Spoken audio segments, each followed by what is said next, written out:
Taterskin and the Eco Defenders, Book 2, Chapter 17. Albert and Ravel and we animals said goodbye to the horses who had collaborated with us and climbed aboard the Zephyr and the Androcles. Albert and Uga set the location on their GPS/CPS modules to Wounded Knee, South Dakota, and the year to 1890.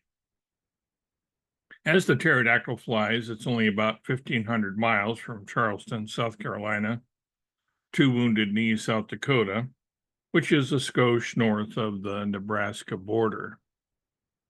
We took our time on this leg of the trip, and so it lasted about an hour and a half. We flew over several states, but spent the most time above Tennessee, Missouri, and Nebraska. Once we got to Nebraska, the wind became whippingly strong, and our vehicles had to fly at a rakish angle into the blustery air currents to stay on track. Otherwise, we would have been pushed off course by the tremendous gusts that constantly buffeted us. Figuring that the best defense was a good offense, Albert finally lost patience and sped up in an attempt to overpower the wind. Uga thought Albert was pulling a fast one on him, no pun intended, trying to get a head start in a race, so Uga picked up the pace too. This shaved a few minutes off our flight time, but again caused a noticeably abrupt deceleration when the vehicle's air brakes, or reverse thrust, kicked in as we neared our destination. We came to a standstill in midair over Wounded Knee, hovering, shortly after crossing the Nebraska-South Dakota border.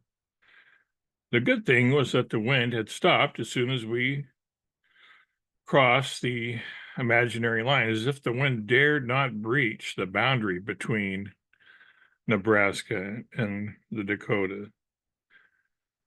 The time then advanced 29 years forward from 1861 to 1890. Our time-lapse view of the land below us showed the activities of the Native Americans and the soldiers. We jetted forward about a quarter of a mile so as to stash our JNG vehicles behind a grassy knoll. As our crafts were almost completely silent and well above the people below, none of them had looked up and discovered us. Had they done so, they would have thought they were seeing things. After all, the Wright brothers didn't fly their experimental airplane at Kitty Hawk until 1903, 13 years later. We descended, disembarked, and gathered in a circle. During the entire trip, Albert and Alexis especially had been telling Ravel about who we, the Eco Defenders, were, what we had accomplished thus far, and what we had planned for the rest of this tour.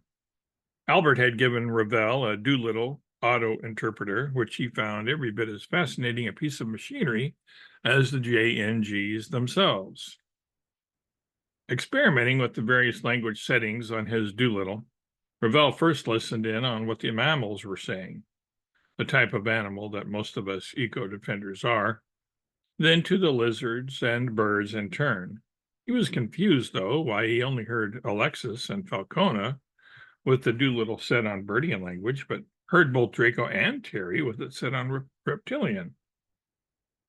Master Albert, it's plain old Albert. Please call me Albert, no Master Jazz, the pilot said.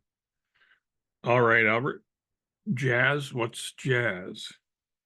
Oh, yeah, that comes later. Never mind the jazz. Okay, what I wanted to say, Albert, was I think there's a malfunction in my Doolittle. What makes you think so?